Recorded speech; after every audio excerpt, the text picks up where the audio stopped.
No llores más. Habrá pan para todos, dijo el millonario con la voz temblorosa, sosteniendo en sus manos una hogaza caliente que se desmigajaba entre lágrimas y sonrisas. El amanecer se filtraba como un velo gris sobre las calles empedradas de Barrio Bajo, un rincón olvidado de la ciudad donde el sol parecía dudar antes de asomarse. El aire estaba cargado de un frío punzante que se colaba por las rendijas de las casas derruidas, y el humo de las chimeneas lejanas se mezclaba con el aroma irresistible del pan recién horneado que escapaba de la panadería de Doña Rosa. Era un olor cálido, terroso, como un abrazo prohibido. Notas de harina tostada, levadura fermentada y un toque sutil de vainilla que hacía que el estómago se retorciera en un anhelo feroz. La fachada de la panadería, con su vidrio empañado por el vapor interior, reflejaba el cielo plomizo, pero dentro, las hogazas doradas se apilaban en estantes como tesoros inalcanzables, iluminadas por la luz amarillenta de una bombilla colgante.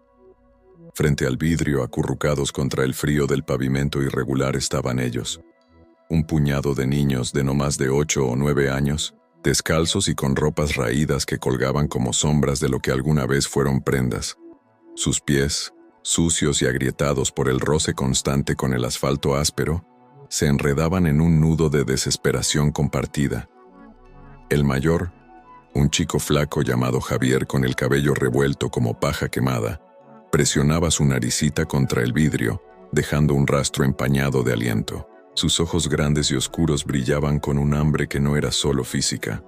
Eran pozos de humedad contenida lágrimas que se acumulaban en las comisuras sin atreverse a caer por miedo a que el llanto los hiciera parecer más débiles. A su lado, la pequeña Ana, con trenzas deshechas y un vestido remendado con hilo dental, sollozaba en silencio, su pecho subiendo y bajando en espasmos mudos mientras señalaba una baguette crujiente al otro lado del cristal. «Mira, Javi, huele a mamá», murmuraba, evocando un recuerdo borroso de tiempos en que el pan era un ritual de domingos soleados, no un sueño robado por la pobreza. Los demás, el travieso Luis con su mejilla marcada por una costra de caída reciente, la tímida Rosa que se mordía el labio hasta sangrar, y el pequeñín Tomás, apenas un bulto de huesos envuelto en una manta agujereada, formaban un círculo roto, sus manitas entrelazadas en un intento vano de repartirse el calor inexistente. El hambre los había reunido esa mañana, como cada día.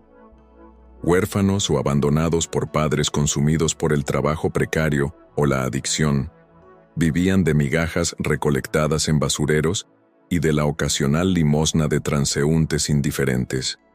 Pero hoy, el olor los traicionaba, amplificando el vacío en sus vientres hasta convertirlo en un aullido interno. Javier intentó distraerlos con un juego inventado. «Somos piratas del pan y ese vidrio es el mar». Pero su voz se quebró, y pronto todos lloraban bajito, un coro de sollozos ahogados que se perdía en el rumor distante del tráfico matutino. A unos metros, detenido en el semáforo de la avenida principal, que rozaba el barrio como una cicatriz de riqueza, un auto negro reluciente esperaba con el motor, ronroneando suavemente, un felino de lujo enjaulado.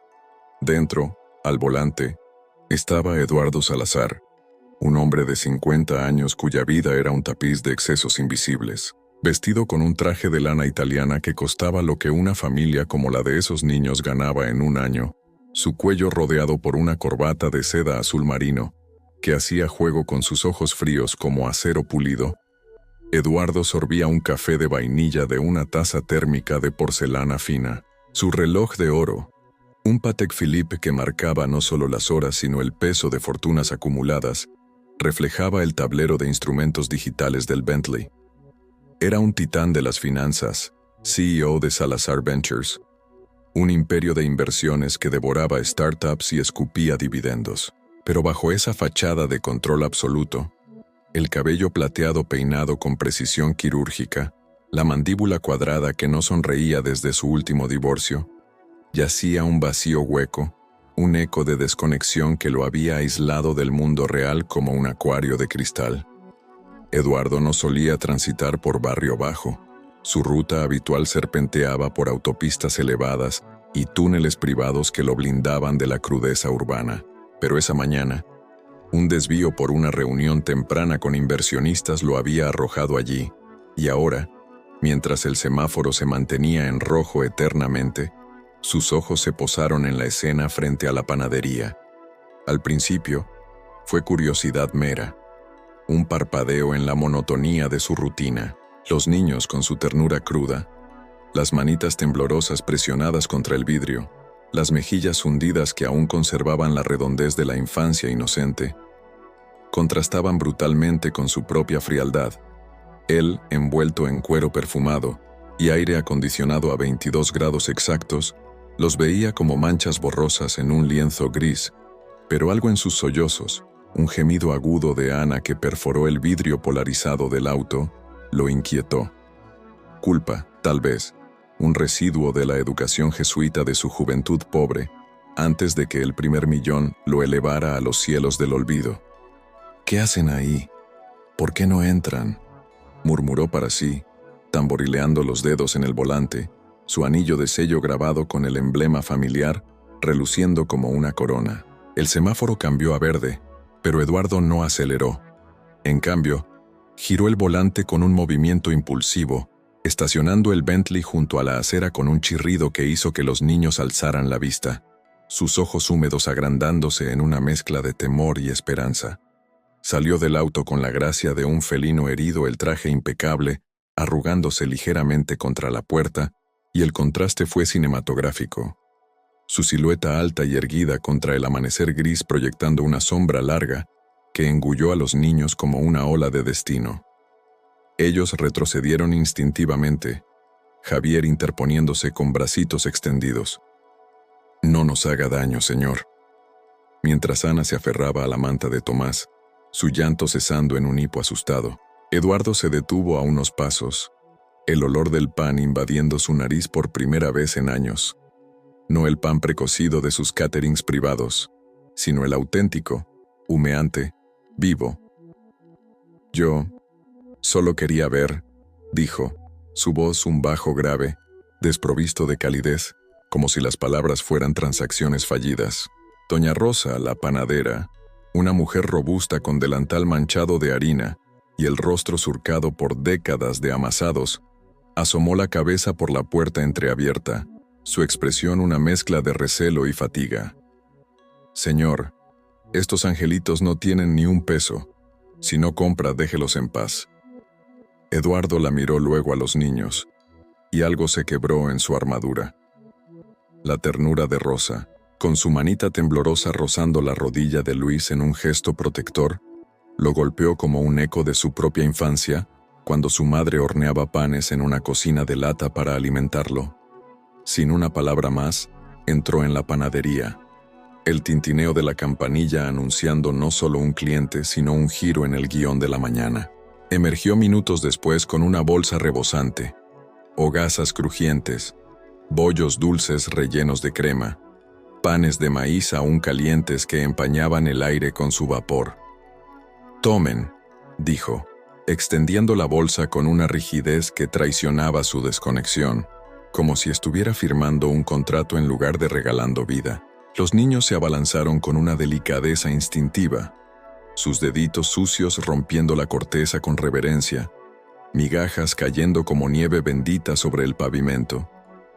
Javier partió la primera hogaza en porciones desiguales, asegurándose de que Tomás, el más pequeño, recibiera el corazón mullido. «Es real, prueben», exclamó, y las sonrisas brotaron como flores en el desierto. Ana mordió un bollo, crema untándose en su barbilla, riendo por primera vez ese día con un sonido cristalino que cortó el gris del amanecer. Luis, el travieso, lamió las migajas de sus dedos, sus ojos cerrándose en éxtasis, mientras Rosa observaba con una gratitud muda, una lágrima rodando por su mejilla sin que se diera cuenta. Eduardo se quedó allí, inmóvil, el contraste visual punzante, su figura alta y fría, envuelta en lujo estéril, frente a la calidez desbordante de esos cuerpos menudos devorando el pan con una pureza que él había olvidado. Por un instante, Sintió el peso de su vacío. Las cenas solitarias en restaurantes Michelin, los yates vacíos en mares caribeños. Y una culpa ardiente lo invadió, no por dar pan, sino por haber vivido tanto tiempo sin verlo. Lo que comenzó como un gesto impulsivo se extendió en las horas siguientes. Un montaje de tomas fluidas que la cámara capturaría con un lente suave, enfocando close-ups de manos compartiendo risas que se entretejían con el crujir del pan. Eduardo, incapaz de marcharse, se sentó en la acera con ellos, un rey destronado en su trono de cemento, escuchando fragmentos de sus vidas rotas. Javier, hablando de su padre perdido en las minas sanas, soñando con una escuela que nunca pisó. Doña Rosa le sirvió leche tibia de una jarra, y pronto el grupo se convirtió en un círculo improvisado. El millonario, un intruso que, contra todo pronóstico, no rompía la magia. Nunca había compartido algo así, admitió Eduardo, su voz agrietándose por primera vez, mientras Luis le untaba crema en la nariz en un arrebato juguetón, provocando una risa torpe, genuina, que sorprendió incluso a él. A medida que el sol trepaba, disipando el gris con rayos tímidos, Eduardo sacó su teléfono, un dispositivo de titanio que vibraba con notificaciones de mercados globales. Una alerta parpadeó. Bitcoin supera los $100,000 en rally alcista. Un titular fugaz en su feed de inversiones recordándole el mundo de criptomonedas que lo había enriquecido en la pandemia, transacciones volátiles que llenaban sus días de adrenalina estéril. Lo ignoró, apagando la pantalla con un gesto, y en su lugar compró más pan, leche, incluso juguetes de una tiendita cercana, sus tarjetas negras deslizándose como promesas de un futuro alterado.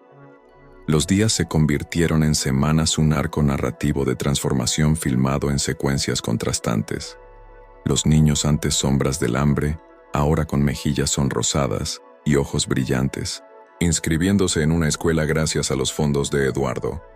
Javier liderando un club de lectura en la panadería reconvertida en refugio comunitario.